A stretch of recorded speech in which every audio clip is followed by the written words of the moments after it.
kena panas, dan ada layar juga dan audio untuk bisa mengikuti acara dengan baik dan jelas.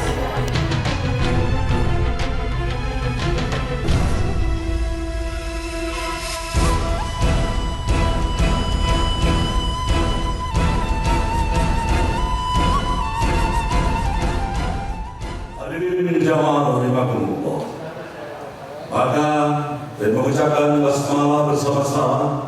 Bismillahirrahmanirrahim. Acara Deklarasi Aliansi Nasional Anti Zina bertempat di Alpan, Jalan Cikiaura, hari ini Ahad 20 Jumadis Tsaniyah 1430 Hijriah atau bertepatan dengan tanggal 20 April 2014 Masehi dimulai.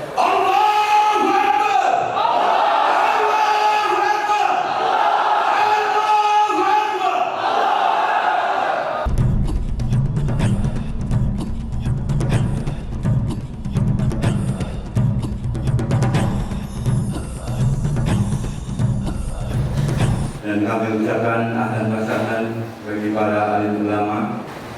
Bagaimana mungkin mempertemukan kita umat Islam yang meyakini Rasulullah SAW sebagai insan yang maksum, insan yang sempurna, dan telah membawa risalah ini dengan sempurna, dengan mereka pihak-pihak yang menganggap Rasulullah SAW telah gagal mengemban risalah Allah, sehingga ketika beliau meninggal dunia hanya 3 sahabat beliau yang masih mukmin, itu pun semuanya orang-orang tersiap. Bagaimana mungkin mempertemukan kita umat Islam yang meyakini khususnya 10 sahabat Rasulullah SAW yang sudah dijamin oleh Allah ahli surga, sehingga ketika kita menyebut mereka, kita katakan radhiyallahu anhum, semoga Allah meridhai mereka. Dengan pihak-pihak yang menganggap para sahabat itu semua kafir, bahkan tidak pernah berhenti mereka mencaci maki dan melaknat para sahabat yang dimuliakan Allah. Bagaimana mungkin kita bisa bertemu antara kita umat Islam yang meyakini haramnya zina dengan pihak mereka musuh-musuh Allah yang menyatakan halal zina lewat apa yang mereka sebut dengan nikah mut'ah, bahkan mengajarkan kepada masyarakat bahwa dengan bermut'ah 3 kali saja sudah terbebas dari neraka jahanam. Bahkan kafirlah orang-orang yang tidak mau meyakini halalnya mut'ah. Sama sekali kita tidak akan pernah bertemu selama-lamanya sampai yaumil akhirat. Dengan prinsip itu, hari ini kita akan menyatakan sikap dan tekad kita untuk bersama-sama menghadapi Allah, bersama-sama menghadapi musuh Allah, menyelamatkan akidah umat dari segala macam bentuk faham dan ajaran Syiah yang sesat dan menyesatkan. Kami dari pemerintah Provinsi Jawa Barat memberikan dukungan kepada seluruh umat Islam yang senantiasa memelihara nilai-nilai kebaikan, nilai-nilai keislaman, sehingga nilai-nilai keislaman ini tidak terendai dengan ajaran-ajaran sesat. Mudah-mudahan kegiatan ini senantiasa mendapatkan pertolongan Allah, mendapatkan keberkahan. Orang-orang Syiah mengatakan bahwa imam-imam mereka lebih utama dari Nabi Muhammad SAW. Itu penghinaan kepada Nabi Muhammad SAW. Itu pelecehan kepada Nabi Muhammad SAW. Itu merendahkan martabat Nabi Muhammad SAW. Selama kalian berkata seperti itu, aliansi nasional anti Syiah insya Allah akan tetap bersama-sama kita. Saya memperoleh kitab yang namanya Usulul Kafi, dan saya coba baca, dan ternyata ketika dibaca itu saya selalu membaca inna lillahi wa inna ilaihi raji'un, karena memang ada kalimat-kalimat yang memojokkan terhadap para sahabat dan bahkan menunjukkan Al-Quran itu sudah tidak asli lagi. Bahwa Aliansi Nasional Anti Syiah ini sangat baik dan ini bisa dijadikan merupakan kepanjangan tangan dari kerja para ulama selama ini yang mungkin dinilai kurang solid. Dengan adanya aliansi antisipasi terhadap Syiah ini diharapkan lebih solid lagi. A'udzubillahi minasyaitonirrajim. Falaula kana minal quruni min qablikum ulu baqiyatin yanhauna 'anil fasadi fil ardh illa qalilan mimman anjayna minhum. Kenapa tidak ada orang-orang yang baik yang melakukan upaya-upaya menghadapi dan menghalangi kemungkaran kecuali orang yang sedikit daripada mereka. Mudah-mudahan kita termasuk orang-orang yang sedikit yang mengadakan upaya menghadapi kemungkaran yang mungkin tidak banyak orang yang menghadapi bahaya daripada Syiah ini, hadirin yang kami muliakan. Oleh karena itu Syekhul Islam Ibnu Taimiyah mengatakan ar-raddu ala ahli bid'ah mujahid. Orang yang mengadakan upaya mengantisipasi ahli bid'ah, apalagi seperti Syiah, ini termasuk mujahid fi sabilillah. Nampaknya sebelumnya orang-orang tua yang merasa siapa mengenal siapa dan bagaimana. Karenanya dia sudah ada sebuah perda yang berda tentang bidang akidah umat. Di sana disebutkan begini: akidah yang bisa berjalan di Aceh adalah akidah Ahlus Sunnah wal Jamaah.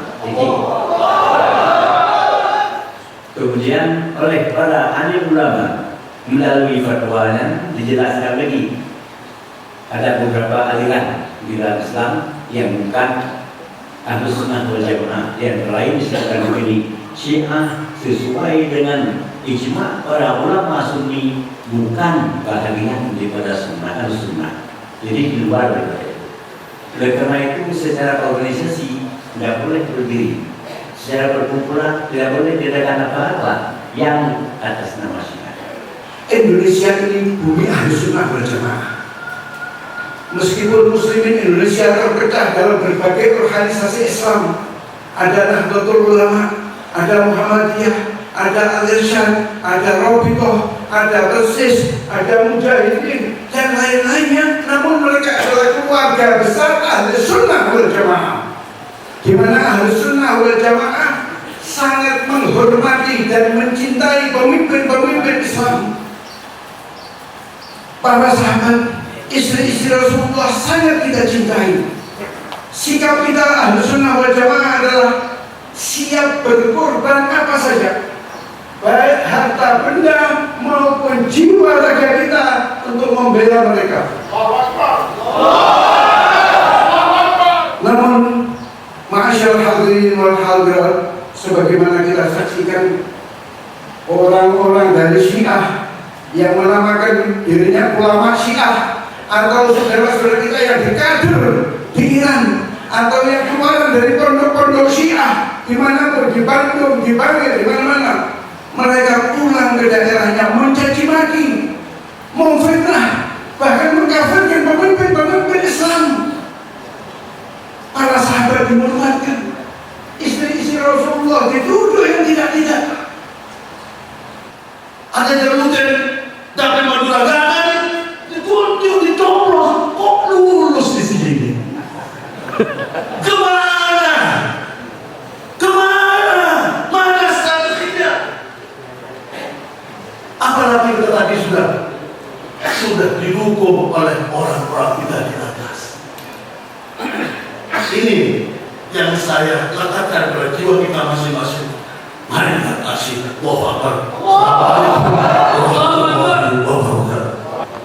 Alhamdulillah, salatu wassalamu ala Rasulillah wa ala alihi wa sahbihi wa mawalah amma ba'd. Hadratul mukarramun, para alim ulama, para habaib, para zu'ama, para hadirin wal hadirat rahimakumullah. wabil khusus sahibul bait Al-Ustaz Al-Mukarram Kiai Haji Adian Alidai. Kalau bicara Syiah Indonesia, maka muaranya ada pada dua organisasi ini. Yang satu namanya Ijabi, mereka telah mengeluarkan buku resmi 40 masalah Syiah, dan ini bukunya asli, resmi dikeluarkan oleh mereka. Dan umat Islam harus tahu, karena buku ini sangat sesat, menyesatkan. Dan kita sekali lagi tidak bicara teori, fakta. Sebodoh-bodoh umat Islam tahu rukun imannya, sebodoh-bodoh umat Islam tahu rukun Islamnya. Rukun iman umat Islam ada berapa? Ada 6, tapi mereka menetapkan rukun imannya hanya 5. Ini adalah fakta. Betapa sesatnya mereka itu. Dari mana kita peroleh rukun 6? Rukun iman itu ada 6 dari Rasulullah SAW. Tetapi mereka ngarang rukun iman mereka ada 5, dibuktikan di sini. Rukun Islam kita oleh Rasulullah sebutkan ada 5, tapi mereka menyebutkan di sini ada 11. Buku yang lain dikeluarkan oleh lembaga yang sama, yaitu Al-Huda. Ini penerbit resmi Al-Huda yang juga lihat slogannya, logonya juga logo Islamic Cultural Center yang dibawa oleh kedutaan Iran itu. Pemerintah wajib membela 6 agama yang sudah diakui resmi oleh pemerintah. Siapapun tidak berhak untuk mencaci maki, menodai 6 agama yang diakui resmi oleh pemerintah. Mereka tidak punya alasan untuk berlindung di balik HAM. Sama sekali tidak punya alasan untuk itu. Karena bukan termasuk HAM mencaci maki dan menodai agama yang resmi. Ini adalah tindakan pidana. Pemerintah harus cepat bertindak. Jangan sampai menunggu konflik besar terjadi. Kita semua mengharapkan kedamaian di negeri ini. Umat Islam khususnya ulama sudah terlalu banyak bersabar dengan apa yang dilakukan oleh kelompok-kelompok yang sangat tidak bertanggung jawab. Mereka menyebarkan kebencian, mereka sebarkan ajaran-ajaran yang sangat sesat dan menyesatkan. Bertitik tolak dari fakta bahwa ajaran Syiah menurut keyakinan umat Islam merupakan paham yang menyimpang dari Al-Quran dan As-Sunnah. Bahwa kelompok Syiah di Indonesia semakin berani dan masif mempropagandakan paham dan ajarannya lewat segala macam cara. Di antaranya dengan bertakiah munafik, baik melalui pendidikan, sosial kemasyarakatan maupun politik. Bahwa telah terjadi keresahan di berbagai daerah yang menimbulkan konflik horizontal sebagai akibat progresivitas penyebaran Syiah, penolakan umat, serta pembiaran politik terhadap pengembangan ajaran sesat Syiah. Maka dengan mengucapkan bismillah dan bertawakal hanya kepada Allah Subhanahu wa Ta'ala, kami para ulama, hadirin, asatidz, pimpinan ormas Islam, pondok pesantren dan harokah yang tergabung dalam Aliansi Nasional Anti Syiah sepakat menyatakan komitmen dan tekad kami. Pertama, menjadikan lembaga Aliansi Nasional Anti Syiah sebagai wadah dakwah amar ma'ruf nahi munkar. Kedua, memaksimalkan upaya preventif, antisipatif, dan proaktif membela dan melindungi umat dari berbagai upaya penyesatan akidah dan syariah yang dilakukan oleh kelompok Syiah di Indonesia. Ketiga, menjalin ukhuwah Islamiyah dengan berbagai organisasi dan gerakan dakwah di Indonesia untuk mewaspadai, menghambat dan mencegah pengembangan ajaran sesat Syiah. Keempat, mendesak pemerintah agar segera melarang penyebaran paham dan ajaran Syiah serta mencabut izin seluruh organisasi, yayasan dan lembaga yang terkait dengan ajaran Syiah di seluruh Indonesia. Demikian komitmen dan tekad kami. Semoga Allah Subhanahu wa Ta'ala senantiasa mencurahkan rahmat, karunia, inayah, taufik dan hidayahnya. Amin ya Allah ya Rabbal Alamin.